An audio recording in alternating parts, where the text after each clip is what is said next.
1, 2, 3, and 4, 5, 6, 7, and 8, and 1, 2, 3, 4, 5, and everything you learned started with the side pass. Walk, walk, triple step, adding a little preparatory motion, encourage her to spin. We can then switch to hand, 1, 2, 3, and 4. We can then touch that shoulder, 1, 2, 3, and 4, 5, and 6. We can then pick up that free hand, 3, and 4, 5, and 6. At any time, you can just throw in a side pass, no big deal.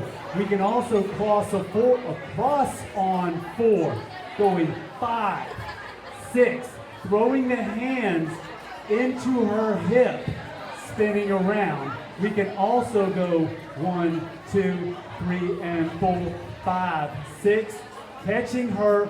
She catches on my arms, goes around, takes a step, prep, spinny, spin.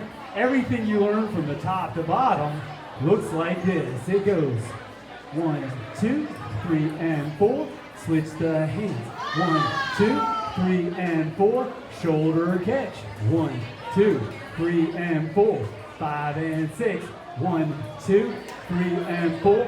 5, 6, 7, and 8, and 1, 2, 3, 4, 5, and 6, 7, and 8. I've been DJ John Paul. This has been the lovely Kortnee.